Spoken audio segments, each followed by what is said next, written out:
Hi, this is Erica. Good afternoon.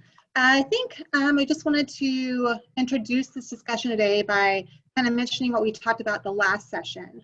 A few weeks ago, we had discussed race, which really pointed out some disparities in our current system as it relates to COVID. And at that time, we began discussing the issue of policing and how it impacts the disability community, especially among people of color. Now, at that time, if you were on that call, the audience really wanted to know what could be done and if there could be more sessions on this topic. So we just wanted you to know that we heard you loud and clear, and the result is today's session. So today we're talking about specifically policing and disability. What we need to realize is that the COVID-19 pandemic could potentially increase interactions with police among some of our members in the disability community. For starters, we know that many of us in the disability community are feeling anxious and afraid already of getting the virus, or we're wondering when we'll ever be able to return to our everyday routines. For some of us, it may mean that we have more anxious behavior than usual, or it might mean trying to get away from our homes or our group homes where we live. Now, this can be problematic if the police that are serving us, who we encounter, are not properly trained on how to interact with people of various disabilities. At times, these interactions may lead some of our members to be unduly restrained, unfairly charged, or there could be a use of force in situations that don't warrant it. We know this based on our prior research, as well as data collected by the Phoenix Mayor's Commission on Disability Issues. That now this study, I think, Sarah, can you post the link to the study? It examined interactions between the Phoenix Police Department and the disability community back in 2016. We also have some members in our community who are more vulnerable to abuse throughout this pandemic. With most being removed from their community routines, there are fewer eyes and ears on them to ensure they're safe. So if cases of abuse are reported to police, we then run into the issue of some of our members being seen as credible witnesses to their own abuse.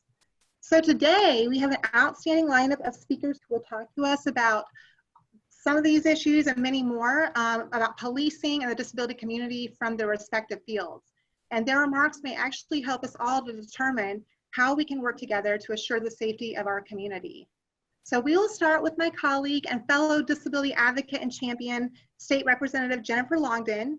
She represents Legislative District 24, and she's been very, very busy. She'll share with us some of the many actions she has taken, both inside and outside of the state legislature, to help improve police interactions with the disability community. Followed by Jennifer is Dr. Danielle Wallace, Associate Professor housed at ASU's Center for Violence Prevention and Community Solutions.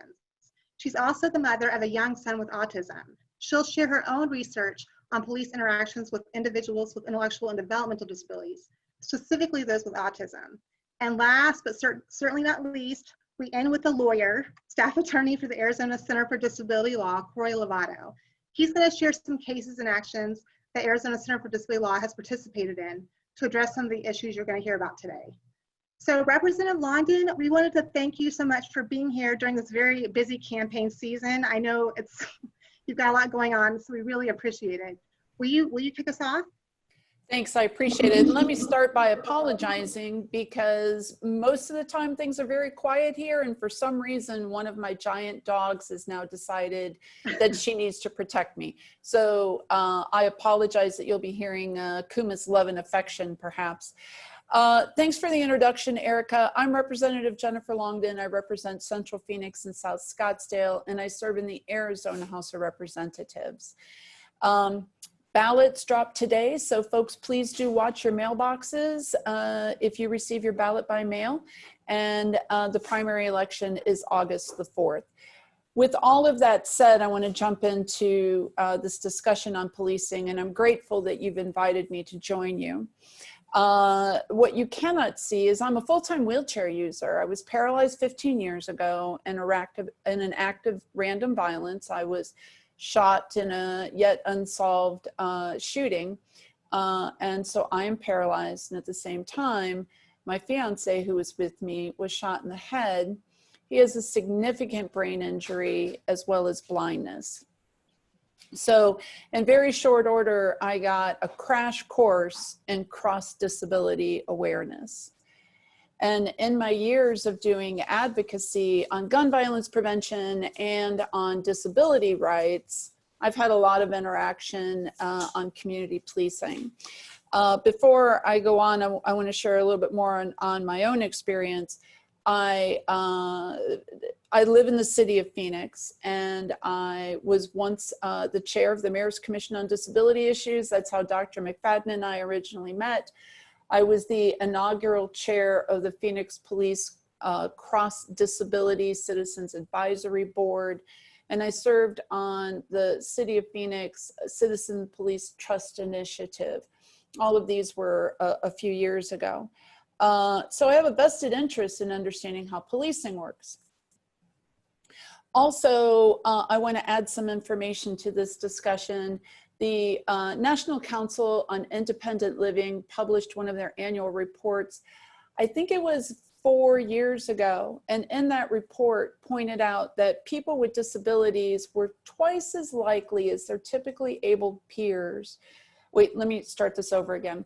When interacting with law enforcement, people with disabilities were twice as likely as their typically able peers to have that encounter turn violent.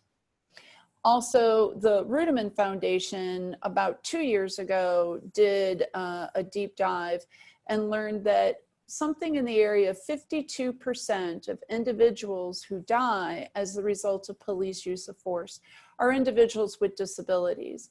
So certainly this is an important discussion that we're having overall. We know that race and policing is an issue. Disability and policing is also an issue. And if you're a person with a disability and a person who is Black, Indigenous, or a person of color, you know, your odds of having an unfortunate encounter with law enforcement increase that much more. So what can we do about it? Well, policing tends to happen at a community level. I can certainly, as a legislator, I can write laws, and we'll talk about those in a minute. But getting to know how law enforcement works in your particular community is where you can have the most impact. It's where I certainly started as a citizen. And the smaller your community, the more likely you can have an impact on how policing works in your community. So look for those opportunities to join these boards and commissions, to comment and open and public comment portions of public meetings at your city hall, city council meetings, those sorts of things. So I serve on the Public Safety Committee in the Arizona House of Representatives. So my committee hears any bills that relate to these issues of public safety, whether they're police, fire, several others. And for several years, I've been working on this issue of how community policing works with disabilities. The 21st Century Report on Policing that was commissioned by the Obama administration and is now considered the Bible, if you will, of community policing is largely silent on interacting with the disability community. So even in places where this issue is being worked on diligently, how law enforcement interacts with communities, people with disabilities are largely missing from those conversations. In light of where we are currently, we've all seen the videos or had the videos narrated for us. It is increasingly apparent that our current standards of policing aren't working in all of our communities, especially our communities of color. And again, if you are a person of color and disabled, that gets even worse. A lot of people can remember and should remember, you know, Philandra Castillo and George Floyd and Sandra Bland, et cetera, et cetera. But how many others know about Ethan Saylor and so many other names as well? Ethan Saylor was a young man with Down syndrome who wanted to watch his favorite movie a second time and didn't have the cost of admission.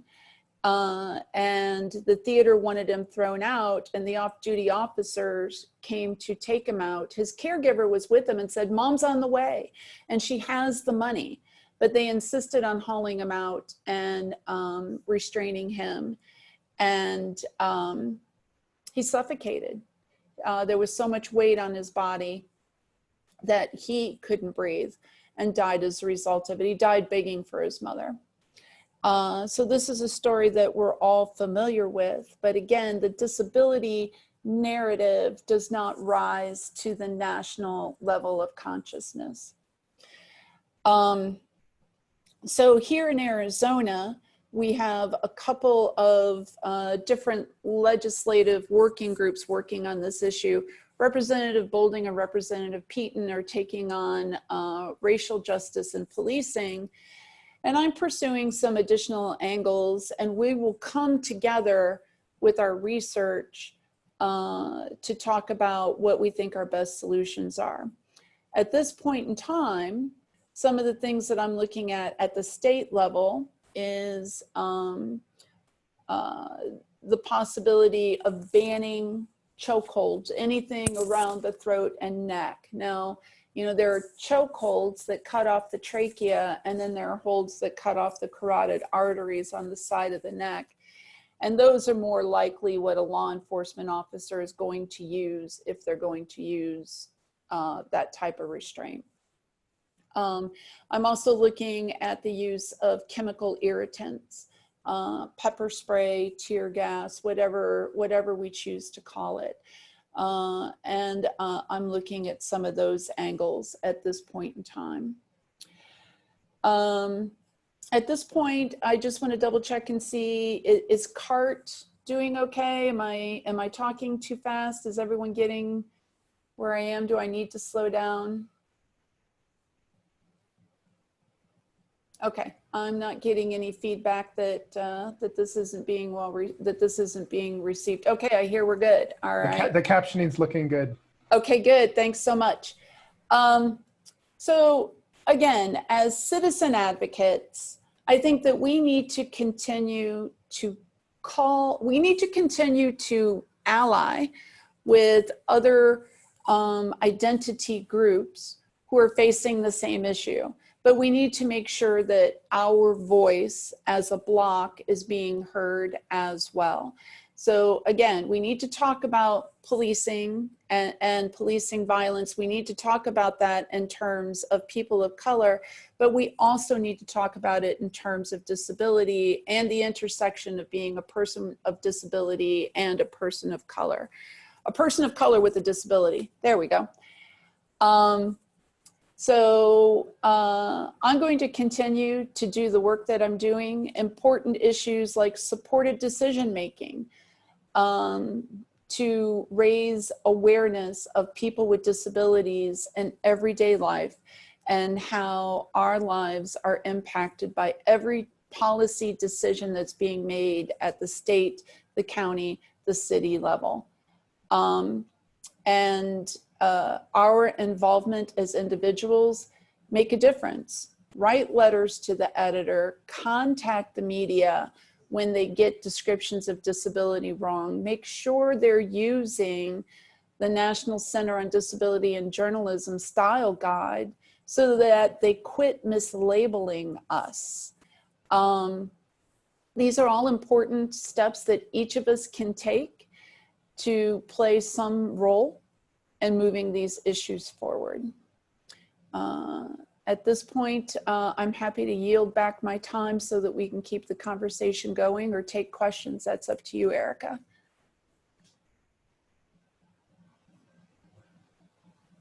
If anybody has any questions, go ahead and ask now for Representative Longdon before we go to our next speaker. All right, I see a raised hands from Margarita. Margarita, I'm going to prompt you to unmute yourself now.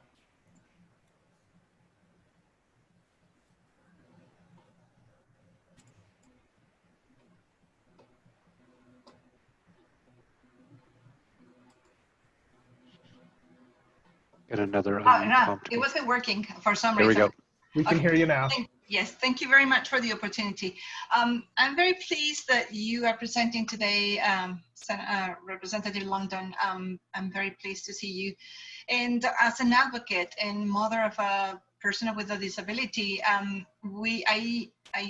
desperately see the need of more of us advocating on behalf of people with disabilities, but also it will be great to have some like inputs or prompts as to where to start. As you said, yeah, going to the committees and all that, but apart from that, within the community, how do we address the police centers? So do we go to the local police centers and then try to explain and do a presentation?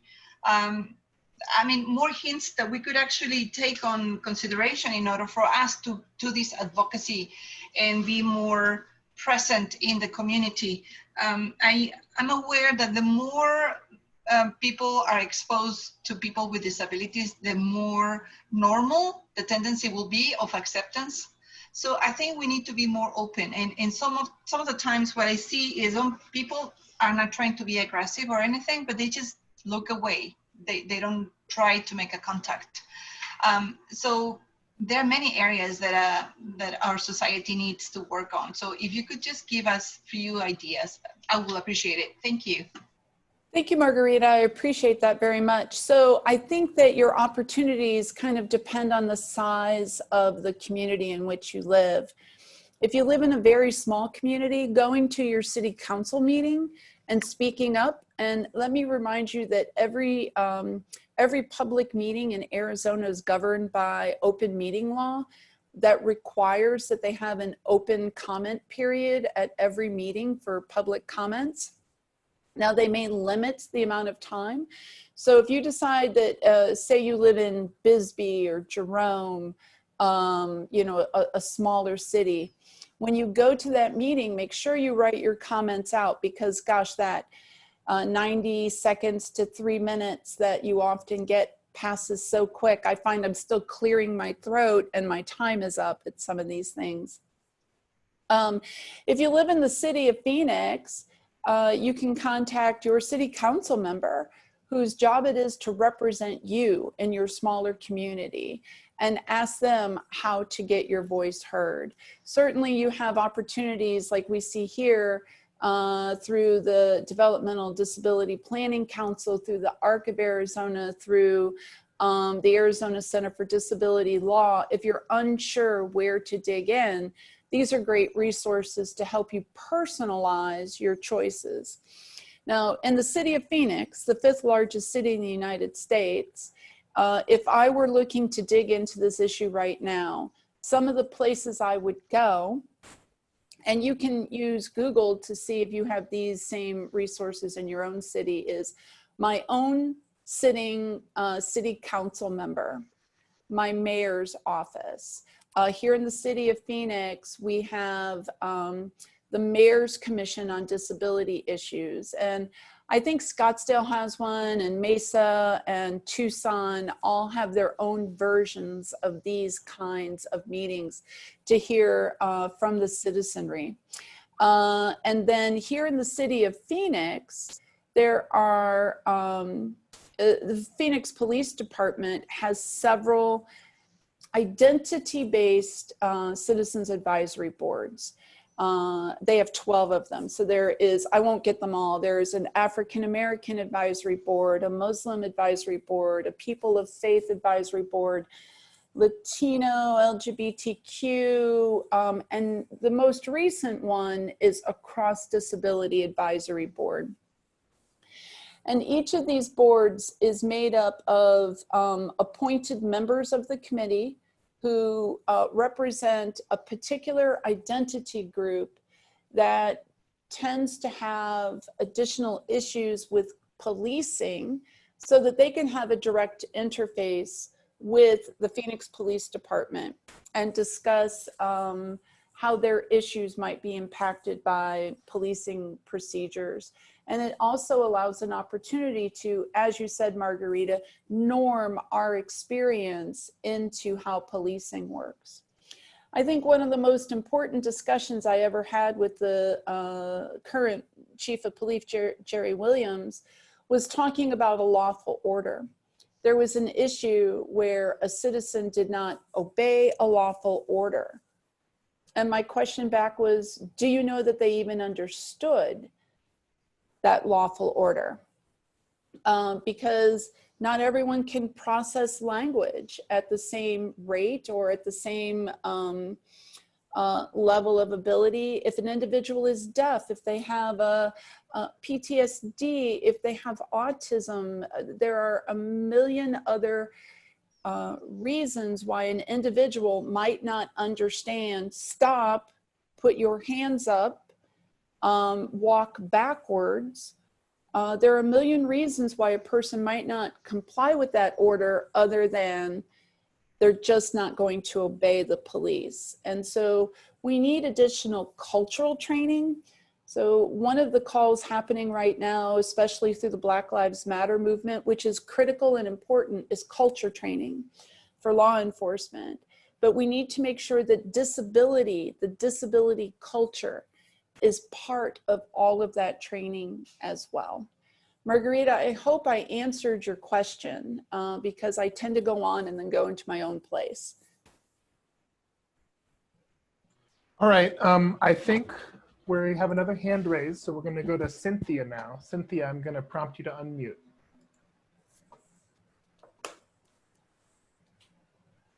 Did it work? Yeah, we can hear you. Okay, thank you. I just wanted to make a comment. I'm also the parent of a multiply disabled daughter who has frequent interactions with the police because of her behavior. And she's also deaf with other medical issues. And we live in Mesa, and Mesa has an excellent program where you can actually sort of register, for lack of a better word. So the police are well aware of her before they even come out. If they have a crisis officer available, they'll send one. Typically it's who's ever in the area. So them having that information before they walk into a situation where my daughter's deaf, all the staff that work with her are deaf, it has been nothing but positive. We often get repeat officers or paramedics, and I can't say enough good things about our interactions because they're already prepared when they get there. So a lot of the cities have it. Gilbert, Chandler, a lot of the cities have it where you can call and give them a heads up in case they ever have an interaction with your disabled child. Cynthia, I appreciate your comment, and I do believe Mesa has a really great program. I know there's been a lot of citizen advocacy that's gone into creating that. And you remind me that in the early days of my disability, I was the primary caretaker for my fiance. I mentioned him earlier. He was shot in the head, and that resulted in significant behavioral changes. He has a frontal lobe brain injury. Which made us frequent flyers with law enforcement because, you know, he had behaviors, he has behaviors. And I was concerned about how our interactions would go. How we frame those 911 calls, if we're the ones in a position to call, are really important. Adding this information. My daughter is deaf, her caregivers are deaf. She has a, you know, whatever diagnosis, so that they understand this is a medical condition, not a bad person. Please see everyone that I'm saying that with some level of sarcasm. And I did go to the precinct house that was within a couple blocks of my own home. I took them over some brownies a couple of times and talked to them and let them know who we were, hoping that that when they showed up at our house when we were in crisis, that we were those citizens that were already well known to law enforcement and that they would know how to interact. Now, we were fortunate that we didn't have any adverse reactions. They always showed up, they always got it.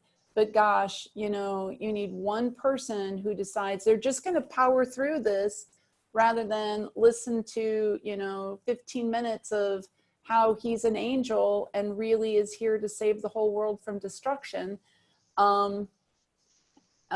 before someone gets hurt.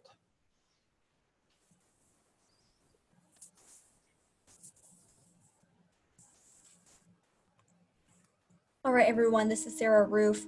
We're going to move on to our next speaker, and I want to assure everyone that we are going to have lots of time for questions and answers later on. Thank you so much, Representative Longdon. This is already like a great Zoom call session, and I can't wait to hear more information. We're going to move on to Dr. Wallace from Arizona State University. And Dr. Wallace, take it away.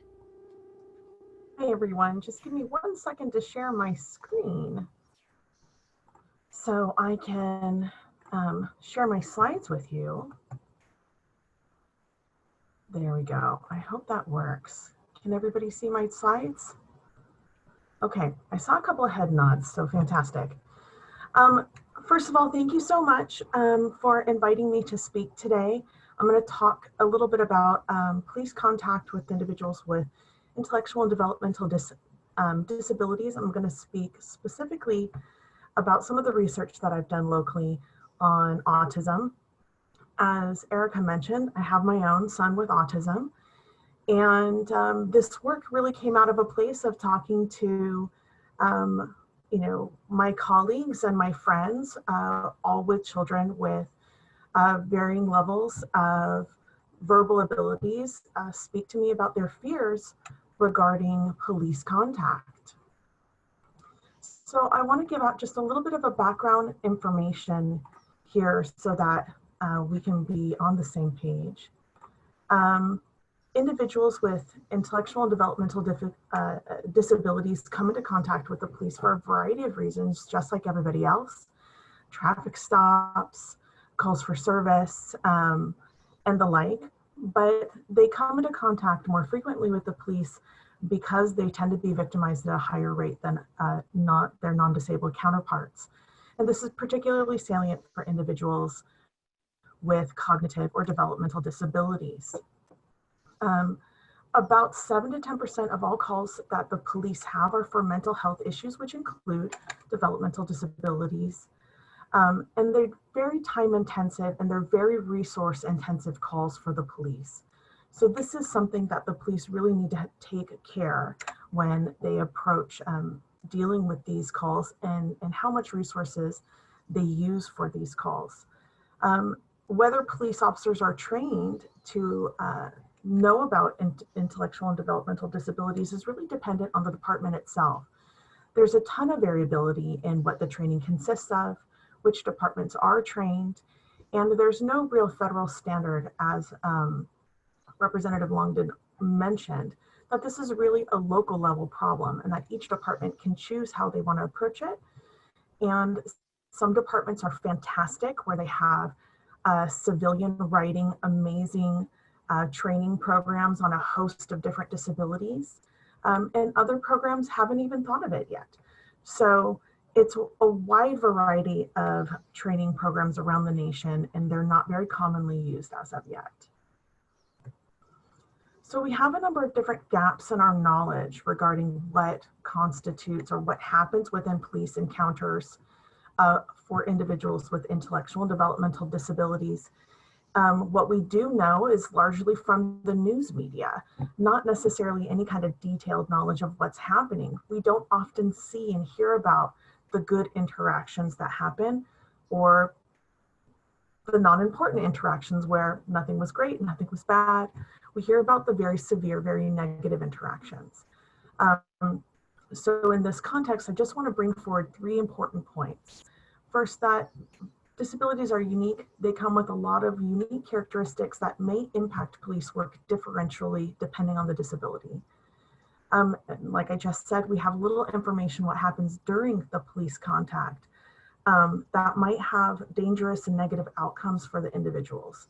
In short, much of what we know is anecdotal. We don't have any kind of research-based collective good knowledge on what's happening in calls across different disabilities. And additionally, as have already mentioned on this call, there's intersectionality plays an important role here. race, ethnicity, gender, other characteristics complicate police interactions with individuals with developmental disabilities. And we need to think about how those things intertwined to create very dynamic, very complex interactions. So I'm going to talk briefly about the 2 research studies I've done thus far, and hopefully generate some questions among the audience. So the first study I did was surveying parents and caregivers of individuals with autism at local events in Phoenix and Tucson, the Autism Walk fairs and things of that nature. And I asked very simply, have you had police contact? What did that police contact look like? What behaviors were displayed? And then additionally, are you fearful of having police contact in the future? And what we see is that first, as individuals get older, they're more likely to have police contact, and that makes sense. But this young adult age of individuals that are about 15 to 24 have the highest rate of ever having police contact. And this is concerning because this is when a lot of people are transitioning to more independent activities from their caregivers and the parents, which might be a problem in that they're in the community perhaps by themselves or without as many supports as we typically see. That might be particularly useful in a police encounter. Additionally, I saw that when parents reported that they did have contact with the police, they were much more fearful of having future contact with the police. So while the parents in my study reported that they were generally satisfied with their police contact, they were still scared of having it in the future for that loved one with autism. Next, I asked them why they were afraid of future police contact for their loved one. And it came down to three themes, really. The first one was they were afraid of misunderstanding, that the police or the person with autism in their life would report misunderstanding verbal, social, emotional cues in the encounter that would help guide the interaction. So for example, one parent reported they were concerned about taking longer than the individual in their life, taking longer than usual to answer simple questions for the purpose of processing the question. It may make the officer more suspicious or impatient, just as an example there. And then communication, whether they had good verbal ability, non-responses to questions, or the ability to answer questions when in a stressful situation. A parent mentioned, I'm concerned that they won't process commands fast enough and get seriously injured or have someone around them seriously injured. And then finally, they also expressed concerns and fears about aggression. They were concerned that their loved one might be stressed, respond in an aggressive or combative way, which would lead to negative behaviors on the part of the police. One parent put it in this form, driving, if he gets pulled over, he won't behave like an average person and can seem combative or guilty. This kind of wraps right into the idea of police misunderstanding certain behaviors on the autism spectrum and not seeing it from a disability lens, but rather seeing it from a policing non-compliance lens. Next, I talked to parents about what happened during their police encounter for those of them that had contact. They reported this, and I wanted to pull forward some things that happened that are particularly concerning from the police perspective.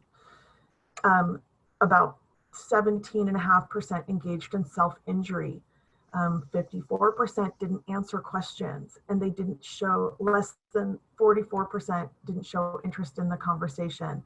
I won't read through all of these because that doesn't actually make for a very good presentation, but what I hope to convey here is that there's a number of behaviors that get displayed in an encounter with somebody on the spectrum that can cue the police in a very negative way. When safety is cued, when concerns about aggression are cued, you can lead to some very negative encounters.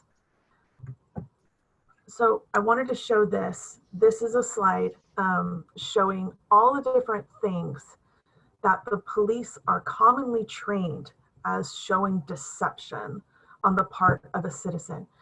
So if you're verbal, if you qualify your answers, if you have stuttering speech, slow speech, fast speech, a cracking voice, high pitch, if you're nonverbal, if you have short answers or long answers, more contact, more eye contact, less eye contact. The police officers are trained in police academy through, this is a survey of policing textbooks. These are all the things that they're taught mean deception and non-compliance. And this is antithetic, just completely opposite with some of the things that individuals with autism or other developmental disabilities may display just simply behaviorally because of their diagnoses. The next study I did was I interviewed police officers around the nation, and I'm going to sum up what I can quickly here. And what I found is that of the officers that I talked to, there was little formal training for officers on appropriate responses to individuals with autism spectrum disorder. And if the training's happening, it's on a local level. So within the officers that I did talk to, some had great training, some had very organized training, and some had no training at all. Many of them got informal training from their peers. So you would see parents that were also police officers who had a loved one or a child with autism, taking it upon themselves to be advocates and training the other officers when they had the chance. And then we also saw a lot of officers convey stories of failed interactions with individuals with autism when they didn't have the experience or the inclination to understand how to react. There's a kind of a cultural element here of how our police are taught and how they're trained to have a warrior mindset versus a helping mindset. So as an example of informal knowledge share, what an officer would do is if you ever run into this person, this is where they live, this is what he does, this is what he liked to do. So an example was we had a young man in Illinois that many of the officers I talked to would talk about, where they all shared this knowledge of this young man and what he liked to do and where they could find him and how to reach his mom should something go wrong when he was out in the community. He was a young adult, under 20, but still had a level of independence that allowed him to be in the community unsupervised. So he was beloved within the department and his disability was fully acknowledged, but there wasn't a formalized way for the officers to capture that information. There wasn't a registry like there is in Mesa or Gilbert. It was just word of mouth. Additionally, a lot of officers just used their lived experience to help them. They would use their street smarts and their experience as an officer to say, hey, is this mental illness? Is this a disability? Or is this drug use? And a lot of officers had a lot of really savvy abilities to determine the differences between them, but they also had a ton of stories of officers in their department that didn't have the ability to make those judgments. So regarding what needs to happen next is, and again, in this presentation and in the discussion earlier, there's still a lot we need to know. We're in a sort of needs assessment phase. We need to understand what the police need. We need to understand what the disabled community needs. Law enforcement agencies have training. We need to understand what the law enforcement agencies' trainings are on, what the content is, what the topics are, what strategies they've been using. Some trainings are showing a video and it's just a 13 or 14-minute video. It's not very comprehensive. They don't ever get to meet somebody with autism and have a real life experience with them. And some departments bring in individuals with autism or other disabilities to give officers real world experiences that officers, at least in my study, said that they valued extremely. And then we need to think about what the role of parents are. You know, what sort of stigma do they feel when they have to call the police or when they're thinking of calling the police, or what's inhibiting them from calling the police? What resources do they have at the table that they can access in their moments of need, and what stressors are they experiencing that might facilitate them calling the police when they might need to call some other behavioral health resources, for example. And then finally, what are the roles of the behavioral health systems locally and nationally? Is there crisis planning available for families and individuals to deal with an emergency? And then how are those behavioral health organizations linked to police departments and where people can share resources versus siloing those resources in different areas? So that was a very short talk about some of the work that I do. Thank you for listening to me. I wanted to put my information up. You can reach me at Arizona State. I'm downtown. My email is danielle.wallace@asu.edu. The capitalization doesn't matter. I think I accidentally capitalized myself in one place and not the other. I'm also on Twitter. I'm not very active, but you can find me commenting there occasionally. Thank you so much.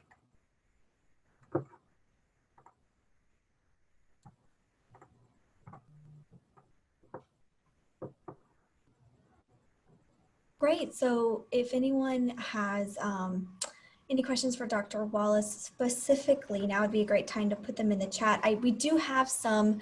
We'll start with a question from Burris Duke Duncan. He asks, Dr. Wallace, what are your N for each age group in your study? My N's. Oh. Well, if you give me a second, I can look that up in a paper.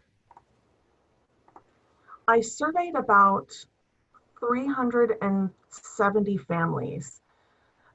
Most of the individuals that came to the autism walk fairs had younger individuals involved, but there was a lot of families that had been long-term advocates. So we had seen a lot of different ages come through. So about 10% of my sample was from preschool and under. 32% of my sample was in the elementary school age, about 5 to 12. 20% was in middle school, and I'm rounding my numbers here. Don't hold me to those very specific details. There's decimal places involved. 20% in middle school, about 16% in high school, and then about 20 or a little less than 20% in the young adult and above category. Great, thank you for sharing that. We also have a request from the chat box for a copy of your PowerPoint. So if that's something that you're willing to share, let us know and we'll make sure to send that out. And if not, that's okay too. You're welcome to it. Great, we'll make sure everyone that is in the email and the shared Google Doc where we list links from each session. So you'll be getting that shortly. All right. Looks like Representative Longdon is thanking everyone for today's opportunity to talk. She has to hop off the call. Thank you so much, Representative Longdon, for joining us today. And we are going to move on to our final speaker, and that is Corey Lovato with the Arizona Center for Disability Law. Corey, are you ready? I'm ready. Can you hear me? Perfectly fine. We can hear you Great. great. Great, good to hear. All right, well, thank you, Sarah, and thank you, Dr. Wallace, and thank you, DDD, for having me here and including ACDL in this discussion. My name is Corey Lovato, for those who don't know. I'm a staff attorney at ACDL, the Arizona Center for Disability Law. We're the protection and advocacy system in Arizona and a nonprofit law firm providing services to people with disabilities. And this afternoon, I want to give a quick overview of a few major issues when it comes to the interactions with police for people with disabilities, although Dr. Wallace gave much more of a thorough and insightful overview than I could, but I'll just hit on a few points. And then I want to expand into some of the legal issues that can come up during these interactions to give a little bit of context and hopefully help work toward a solution. So the recent movement against police or excessive use of force by the police has really been highlighted by the Black Lives Matter movement and a lot of the intersection between racism and excessive use of force And these are overlapping but distinct issues. And I want to focus on the excessive use aspect of that, since it's in our national consciousness now, and highlight another group that is faced with excessive force all too often, which is people with disabilities. And the problem here, I would say, is has two main aspects of it. One being the people with disabilities is a broad term that includes many different people, many different types of people with intellectual or developmental disabilities, people with mental illness, people with physical disabilities, and these issues are not the same.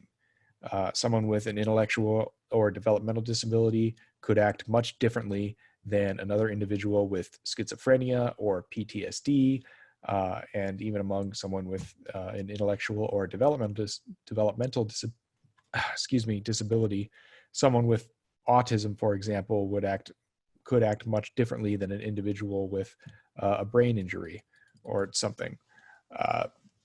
That term, people with disabilities, can include a lot of broad categories of people, and like someone who is deaf, in an interaction with the police, that person may be perceived as not listening to police instructions, when in reality, it could just be that even a written note may not get through if that person speaks ASL, since ASL is, of course, its own unique language with unique grammatical structure, and a lot of people who speak ASL as their first and primary language don't necessarily have a high English fluency, because it's simply not their language. It's not what they speak. You could have someone whose gait, their walk, is affected by a brain injury or a physical ailment. A police officer could perceive that person as intoxicated, when in reality, again, it's a product of a disability. Slurred speech from a brain injury could also be perceived as an intoxication. Someone who hallucinates and doesn't know if the officer is real could be perceived as uncooperative, intoxicated, or threatening. That actually happened in Minnesota a few years ago with a young man named Adam Trammell. He was a 22-year-old Milwaukee man. He lived with schizophrenia, and that caused him to experience delusions and hallucinations. A neighbor saw him having a hallucination in the hallway outside of his apartment and called the police for a wellness check. So the police went to his apartment, knocked on the door, didn't receive an answer, because Mr. Trammell took showers to calm himself down when he was having one of these episodes and was in his apartment in the shower. The police then broke into his apartment, went into the bathroom, and found him in the shower, and he was understandably very confused by this. He knew that he was having an episode and wasn't sure if the police were real or something that was an imagined part of his hallucination. So in order to just basically test if the officers were real, Mr. Trammell took some of the water from the shower and sprayed it, just pushed it out with his hand to see if it hit the officers. And they evidently thought this was a threat and opened fire, and he was fatally shot. Mr. Trammell, unfortunately, did not survive that interaction. And this was a young man who did nothing. He just had an episode and was found in his home.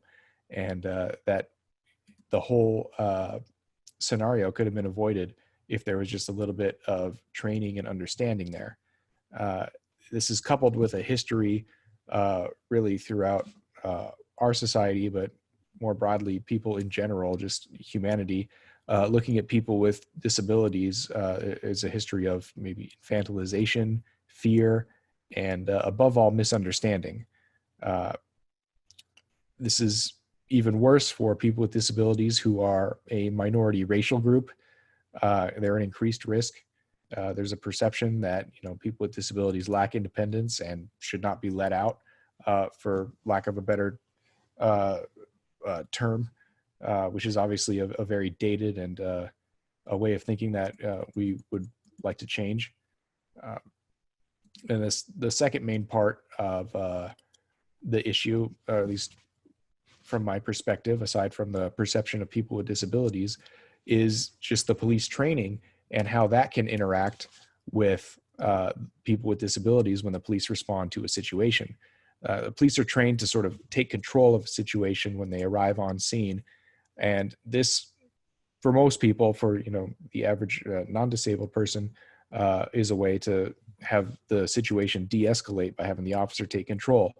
The problem is that when the officer would shows up with a person with a disability, if it's an intellectual disability or something that creates a barrier, this can have the opposite effect, where the person, it could end up escalating the situation because whatever the officer is saying and doing according to his training is exactly the opposite of what should be happening in order to de-escalate the situation when dealing with an individual with a disability.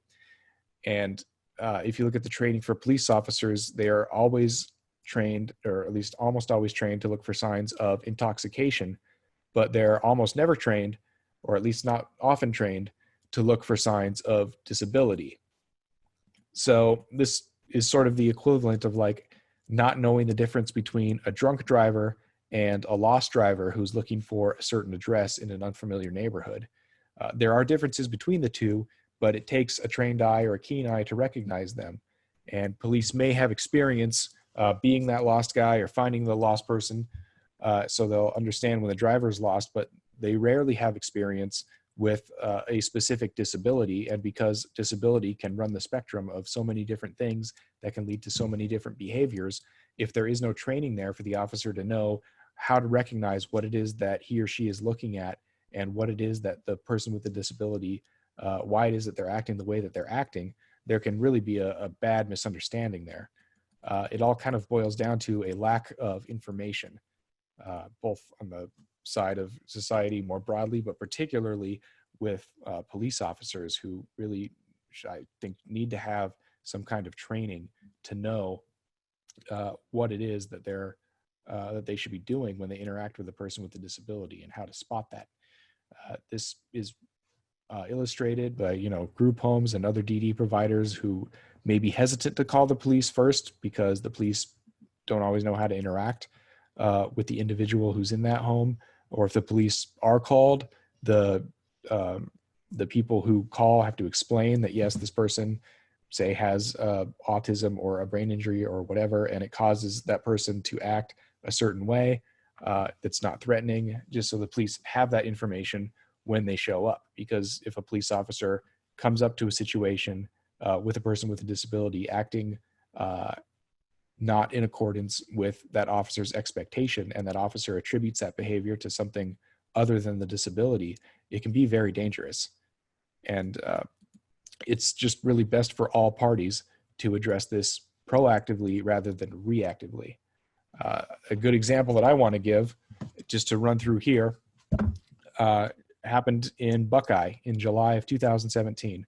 I want to run through the facts of just this incident a little bit. It ended up going to a court case, so it has good issues that we can kind of explain and go over, but some of the implications on that, both for the officer and the impact that it had on the young man.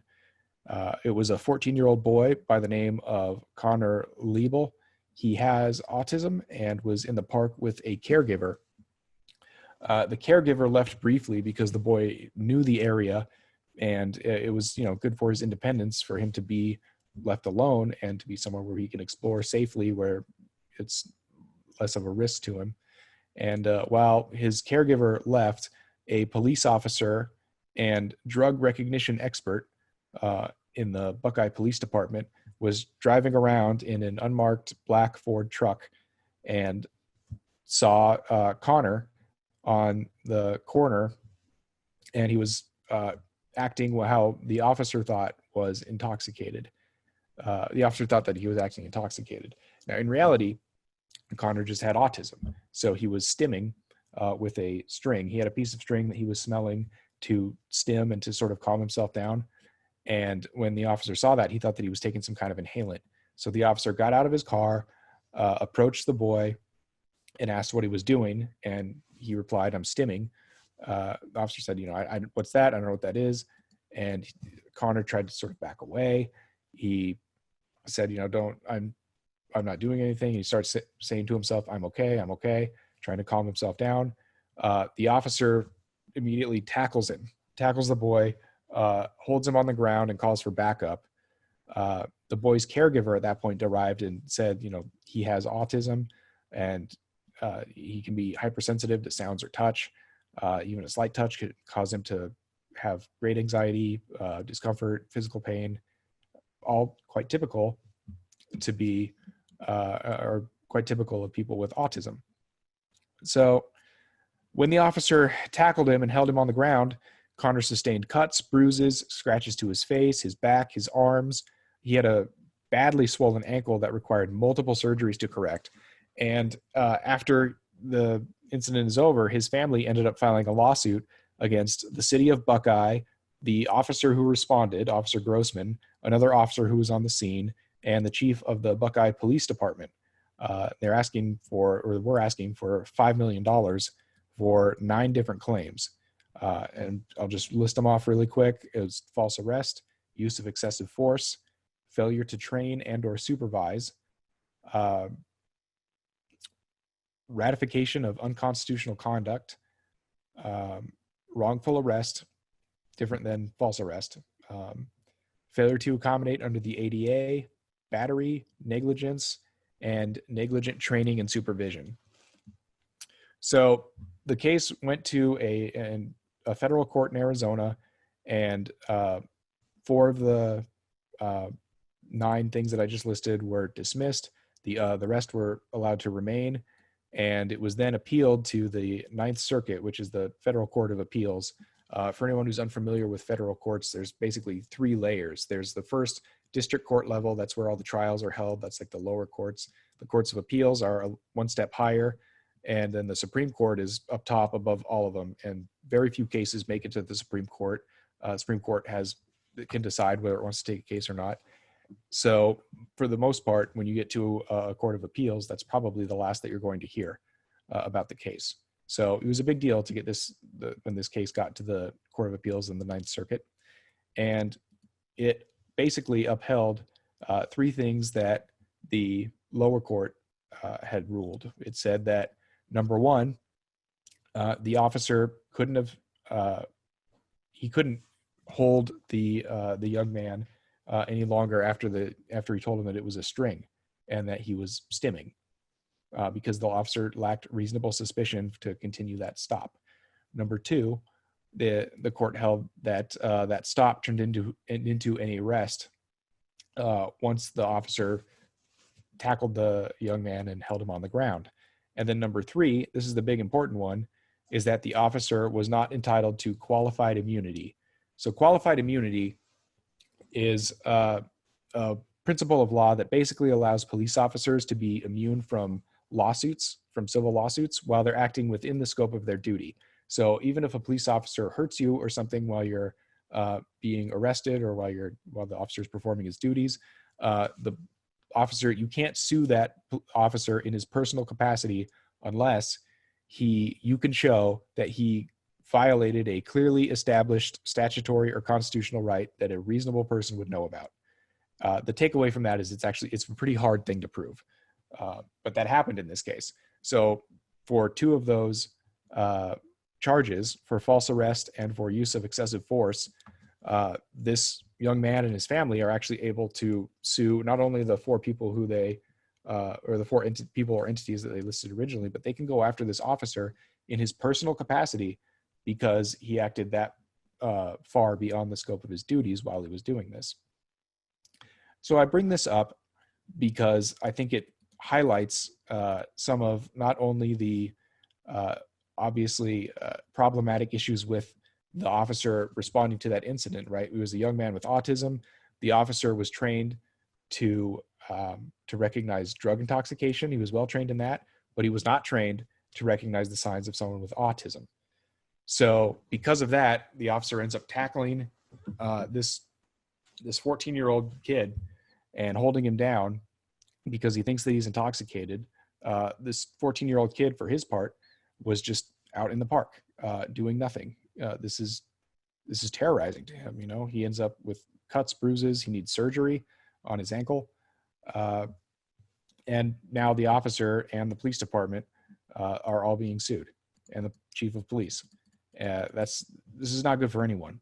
This all could have been prevented if there was just a little bit of training and understanding specifically to autism, because it can be very problematic, but also to, just disability in general, because it can take so many different shapes and forms, and there are so many different issues that the police need to be trained to recognize. I also wanted to make a note that in this particular case, Connor was a skinny 14-year-old white male. Had he been older, more muscular, of a different race, things could have very easily turned out differently and maybe worse. There are plenty of stories out there of that happening. I picked this one because it's in Buckeye and because it has so many different things that happened, legally speaking, that just, I think, sort of illustrate the danger that things like this can pose. Even though Connor, even if he wins this lawsuit and gets, a sum of money from the city of Buckeye, that's not going to undo the fact that he's probably feels unsafe going outside and interacting with the police. That's not going to undo the physical pain that he suffered because of this cop who didn't understand that he had autism rather than intoxication, and ended up tackling him and holding him down for 20 minutes until other police officers could get to the scene. And just this type of interaction happens way too often. So take that one incident and then multiply it by however many people with disabilities are out there every time that they interact with the police.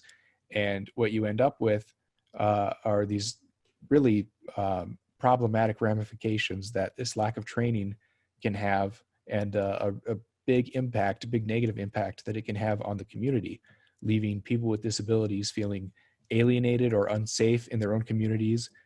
It can leave victims seriously injured. Sometimes they are fatally injured, or can give them PTSD. And individual officers are more prone to mistakes without training. Again, this shows this case. An officer can be sued in his or her personal capacity if that mistake is big enough. These officers can also lose their jobs. And at the end of the day, if the city or the police department loses a lawsuit, taxpayers are the ones who are going to ultimately end up footing the bill. We can do better than this, and we need to avoid it. For my part, I call for all officers to wear body cameras for more transparency and accountability, and that I think all officers should be trained in a proven crisis response model that focuses on recognizing the signs of various disabilities and how to intervene in order to minimize the chance for a crisis, particularly through verbal de-escalation techniques and not through physical interventions, which should really only be used as a last resort. So that's it for my time. If anyone has any questions, I'm happy to take them now. All right, we have lots of activity in the chat. Nicholas, let's tag team the questions in the chat. Lots of great comments. I'm going to scroll up. And of course, for people who are on the phone, we are happy to take your questions as well. Oh, great stuff. And just a reminder, we will be posting all of these links in our shared Google Doc that we send out via email to everyone. Looks like our first question is from Christopher Hall. He asks, is there a requirement that law enforcement departments must follow that helps ensure they visit their practices when dealing with people with disabilities to ensure most humane and modern practices are being followed? And how often do they review and update their trainings? When trainings do get updated, how do they ensure all officers receive the same information, especially those who have been in the field for a long time? This sounds like a question I'll send to Dr. Wallace. I know that's a lot, but Hi. Oh, good. You're there. Okay. I'm actually probably not the best person to answer this. From what I know, and I would hope that Corey could weigh in here a bit, that training is really dependent on the department, and that when they update their training, what that training can consist of is department specific. So it might be on their agenda, it might not be. I've worked with some of the officers within the Phoenix Police Department on chatting with them about their training and giving them resources and whatnot.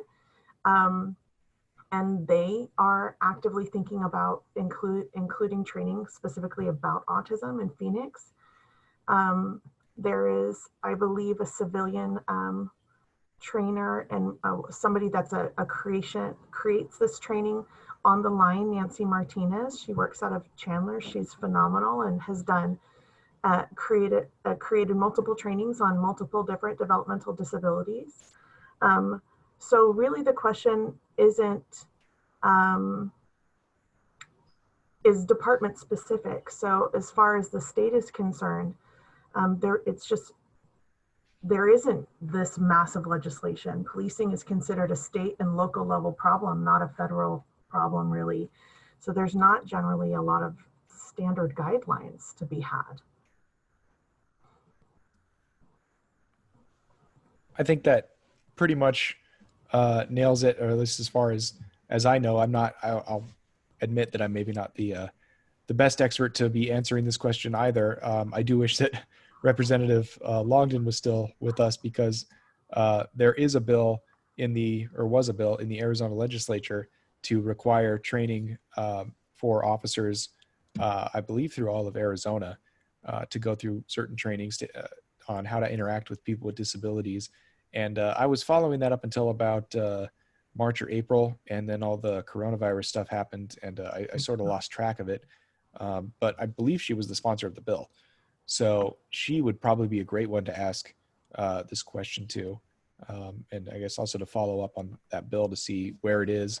I know that at the time that I had seen it, it seemed like it had bipartisan support, but probably, it's the legislative process. I don't know as much about it as she does, and she could probably give a much better answer as to how that's going. So it looks like Nancy Martinez is actually with us today, and she did respond to Mr. Hull's question in the chat. She says, Christopher, each year sworn officers must go through mandatory training. Certain topics are addressed every year, but this does not necessarily include training on IDD. It depends on the particular agency. Some are very proactive throughout the state. Thank you, Nancy, for that. We're going to go, Nicholas. Yeah, let's go to someone who has their hand raised. Very patient on the. Yes. Okay. Rosemarie, I'm going to prompt you to unmute now. I know you raised your hand a while ago, so if you're not interested in sharing anymore, that's fine. You can just let us know that. Hi, everybody. Thanks for the wonderful presentations. I appreciate all the advocacy information. My concern is that Phoenix PD is not here today. I don't think that we're holding what has been considered the deadliest police force in the country accountable for these kinds of interactions and escalations within these interactions. I know that we have been battling to defund some of that police budget. It's currently at $750 million. And I would like them to explain to us what they are using that money for, if not for more comprehensive training with regard to interacting with people with disabilities in the field. I have a son with nonverbal autism, also intellectual disabilities. I'm a professor at ASU. I'm the poet laureate of Phoenix. I'm an advocate on a lot of fronts, but I'm particularly upset today because Phoenix PD is not here to answer for themselves. Thank you very much, Rosemarie. Those are really powerful words, and I know I saw some conversations I think you were part of in the chat where people were agreeing you on that point. So I just want to thank you for. And oh, Corey, I did want to thank you for the update on Connor's case, because I did not follow it all the way to the Court of Appeals. So thank you so much for that update. That's positive, really positive news. But again, I think we need to be looking at proactive measures as opposed to legislation in the courts after the fact. Thank you. Thank you for allowing me to speak.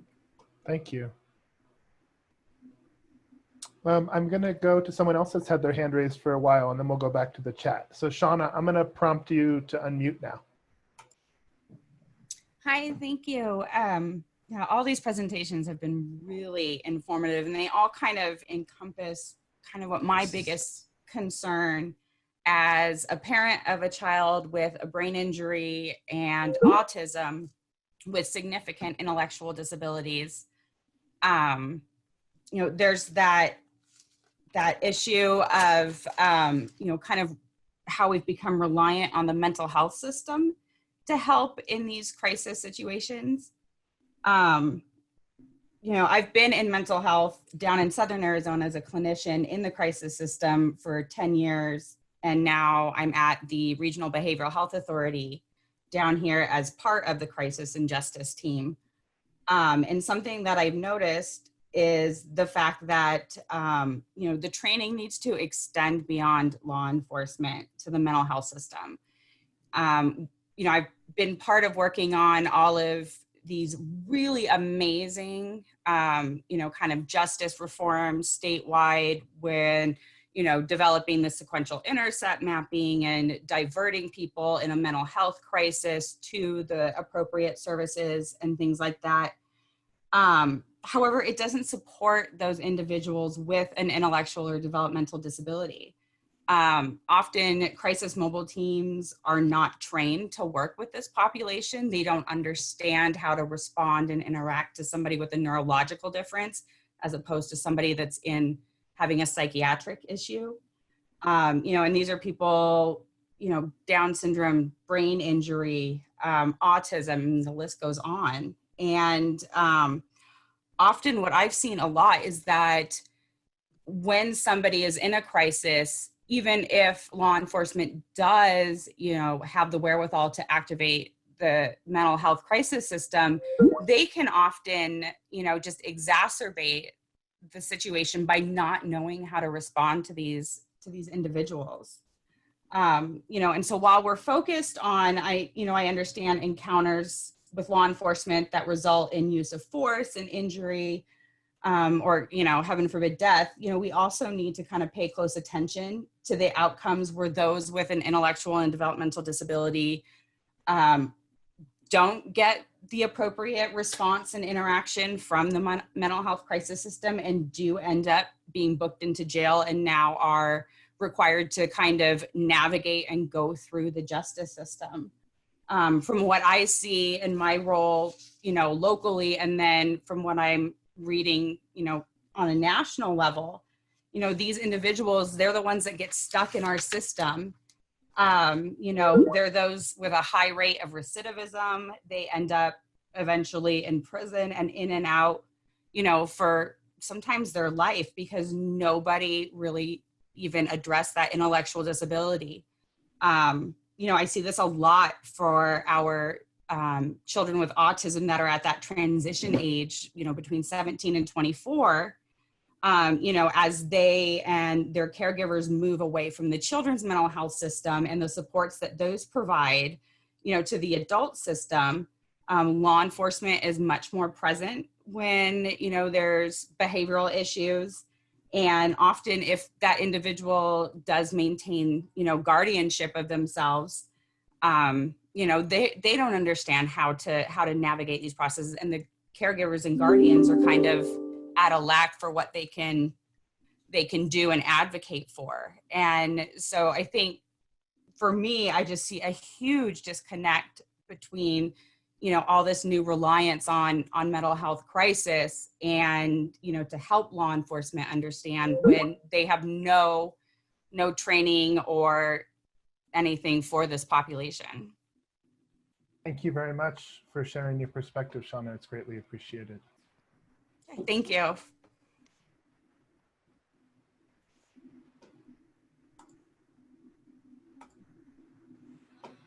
Do we have any more raised hands, Nicholas?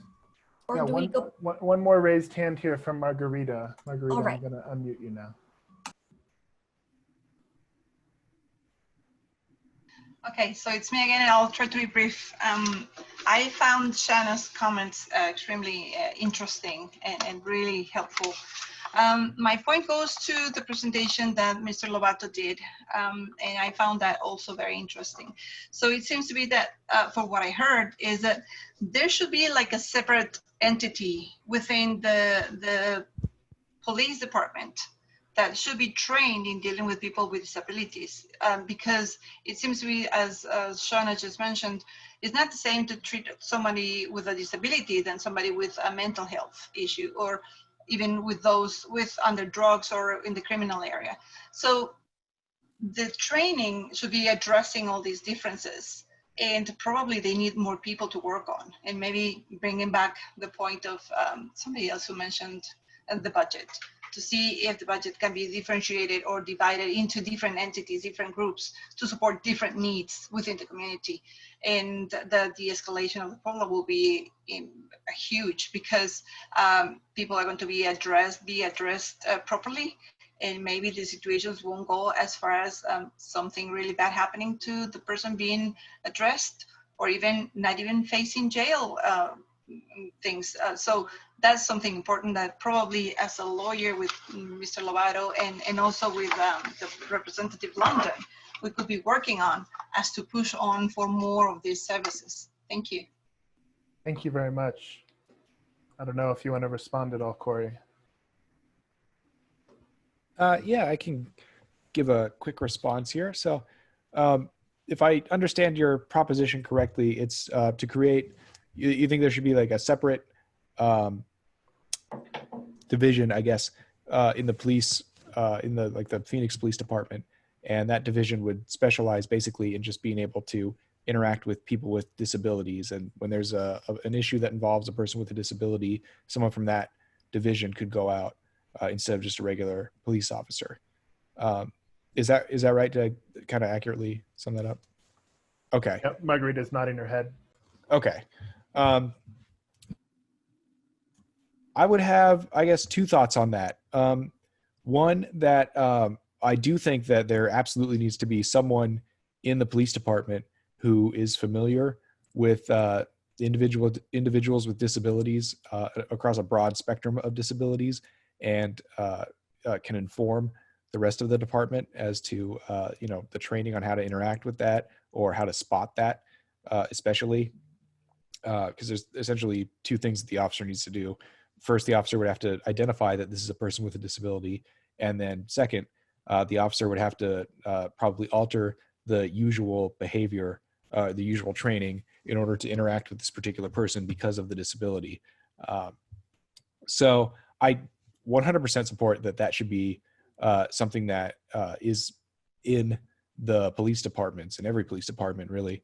I don't know that I would advocate for having a separate division to do that, just because I think all of the officers are going to interact with people with disabilities at some point. I think a lot of the interactions, like if it is a call that comes in and they know that, okay, we're going to a group home, or we're going to a psychiatric hospital, we know we're going to go interact with someone with a disability, then yes, I think what you said makes a lot of sense. I think that makes perfect sense, to have someone there who knows what they're doing and how to handle that situation. The part where I would just, I guess, exercise caution is because a lot of police officers are going to interact with people with disabilities just on the fly, just going out, something happens, they don't know that the person that they're interacting with has a disability. Go back to the example that I had with Connor, the 14-year-old boy, and this officer was, driving around the block and very well trained in spotting someone who's intoxicated, not well trained in spotting someone with autism, and that led that officer to make a mistake. So I think that situation would happen quite often, where just any and every really police officer is going to be in that position where they run into someone with a disability. And if every single officer doesn't have the training and the ability to differentiate between this person acting a certain way because of a disability versus this person acting a certain way because they're being deceptive, or because they are intoxicated, or whatever it is that the officer is supposed to be looking for, I think every officer needs to know how to make that distinction rather than just one division. I don't see any more hand raised, Sarah. I don't know if we want to go to any questions or comments in the chat. Yes, looks like back in the chat, Carmen had a question for anyone in the Tucson area. She was wondering if the Tucson Police Department had put in place an ID bracelet program. So this is a program where people can sign up for bracelets, and if they have a disability such as like autism and they want to be a part of the program, it's voluntary. This is another program that is very individually based. So if anybody on the call knows about Tucson's program, I've been looking online and I can't find anything, but Carmen would be interested in hearing about that. Looks like some people were asking about the Be Safe program, and there were links shared to the Be Safe Facebook page. So thank you everybody for sharing that. There's also a program called the Medallion program that DDD offers. Thank you, Karen, for sharing that link earlier. And it's similar to these registries we've been talking about. It also, let's see, who else has a question? We're scrolling through. Edward had a question. Why are we not inviting upper management of the local police departments in this session? And there were some other questions in the chat about that. And I can speak to that directly. I'm one of the people who's in charge of sharing the info for each session. We have a really strong list of thousands of people that we send our information for each session to. And I know the other community coordinators with the Arizona Developmental Disability Network do as well. We do have police officers and city officials throughout the state on our list. Now, I can't say for certain that I myself, we really view this as a beginning of a conversation to continue the dialogue with city police officials throughout the state, but it did not directly hit them for this. And we know that Representative Longdon is a leader in this at the state legislature, and so she was able to provide some big picture perspective about how to go to our local departments, since we all live in different cities. And we're hopeful that after today's session, you're able to get information about who to talk to at your local department, the community outreach folks. If your city has a commission on disability issues like Tucson does, Tempe does, Mesa, Phoenix, I believe Surprise does, Sierra Vista has a commission. Those are other avenues you can use to open up this conversation with your local departments. But this is not the end of this conversation for us as a network. We are just getting started. So thank you for that question, Edward. We have some more links shared about AZ Post, which is another important group to talk about. AZ Post sets standards for police agencies statewide, and they meet regularly, and someone shared their information in the chat. Scrolling down, we have some questions about the CIT training. Again, done by different departments. Different departments share different training with their CIT classes. We have people thanking Corey for the updates on the Buckeye case from 2017. Let's see what else we have. Another question about the police departments.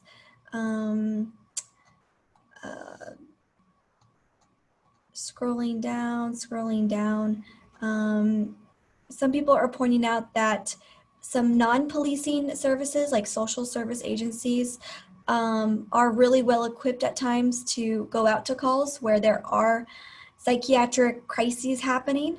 At the local level, of course, it depends which departments have those relationships established with those social service agencies. That's a good question. Christopher says, I think prevention and support offered by DDD is a really great training. Has this training ever been offered to police departments? I know that's a very individualized thing as well, Christopher. I had a contact at the community outreach office at DDD who used to go out and partner with a self-advocate at TCH in the East Valley, and they would do presentations to police officers. And that was really great because they had their slide deck, but then the TCH employee was able to share his personal experience, and that was really valuable for officers to hear. But I know my contact no longer works at that office, so not sure if that's still going on. Margarita says that the bracelet program was offered by the Lions Club at one point. Fred Strump says law enforcement folks are actively involved in related discussions with David's Hope, a group that supports individuals who are seriously mentally ill and are at risk for or who are involved with the criminal justice setting. They had a monthly meeting this morning, and Phoenix, Mesa, and other departments were present. Topics were similar to what is being discussed here. Thank you, Fred, for that. That's really good to know. I'm not super familiar with David's Hope, so I'm definitely going to look into them. And we have Ed who's offering, we should have DDD, behavioral health, local police liaisons to work with law enforcement. Absolutely, great idea. Shanna is saying that, you know, we do have this, it's a contractual requirement for all health plans contracted with Access that they have liaisons to work with local law enforcement and justice stakeholders. Desiree Preciado is currently a great DDD liaison that Fred is mentioning.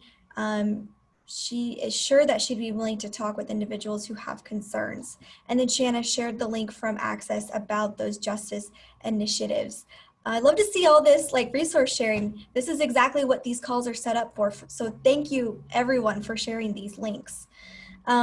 There's the link to David's Hope. Thank you, John, for putting that in. I just wanted to jump in and say too, I mean, I know we do we send out information after the meeting, and we keep a Google Doc with questions and answers, but you're also able to directly download the contents of the chat that has all these resources by clicking the ...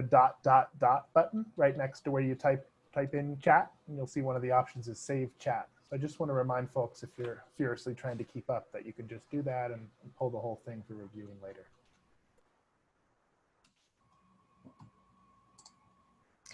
And then I just wanted to invite one of our partners from the ARC of Arizona. John, do you have anything you'd like to add, since you are in charge of one of our work groups focused on criminal justice? As we wrap up, I know we're kind of getting to our time limit, but anything you'd like to jump in and say? Sure, I'll be very brief. The DD Planning Council has put together a number of work groups focused on the issue of abuse and neglect of individuals from vulnerable communities. One of those work groups is focused on criminal justice and vulnerable adults. And we're working very closely with AZ Post, the Peace Officer Standards and Trainings Office, the Arizona Prosecuting Attorneys Advisory Council, and the State Bar of Arizona to put together some resources to help law enforcement and other first responders, first of all, better understand individuals with disabilities, and also better respond when they come into contact with those individuals. We are in the process, and much of this resulted from the Hacienda Healthcare incident a few years ago, but it has taken on a much broader life than that. And as we put together these resources, as we develop either videos that can be used for AZ Post training or resources that can be given to officers in the field, we do need individuals who are willing to review those resources for us, and particularly individuals with disabilities and their caregivers who may have been involved in interactions with law enforcement or criminal justice systems at some point in their lives. So if you're interested in being a reviewer of those materials, or if you are interested in serving on the criminal justice and vulnerable adults work group, we meet once every couple of months, do it telephonically by right now, sometimes in person when we're able to. We would love to have your involvement, and you can contact me directly, you can contact Sarah, and the council can provide you additional information, whatever works for you. But either reviewers of those resources or participants in the work group would be most welcome, and we'd really appreciate anything you can offer. Thanks very much. Thank you so much, John. Nancy Martinez has some more tips in the chat box, and I just want to thank everyone for participating. To our speakers, Corey, Representative Longdon, and Dr. Wallace, thank you so much for being here. Don't forget, you can click the 3 little dots at the bottom of the chat box to download all those resources right away, and we'll have those in the shared Google Doc. And I want to reiterate, this is not talking about this really important topic on policing and individuals with disabilities, particularly during this pandemic where people are stuck at home and maybe getting antsy and maybe police are being called. We are committed to this topic for the long haul. So send us your questions. Tell us how it's going when you are contacting your local police agencies and liaisons. Are you seeing success? Are you running into barriers? Let's keep in touch because we want to know statewide how different agencies are responding to serving people with disabilities better and keeping them out of the criminal justice system if, you know, there is no need for them to have interactions with the police or jail or you know, the system at large. So thank you so much again, everyone, for your participation. I hope you found today valuable.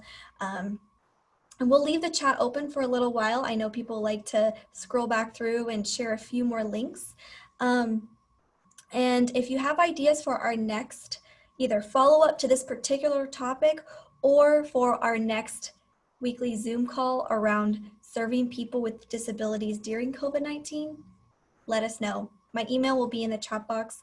Thank you so much again, everybody. We'll see you next time.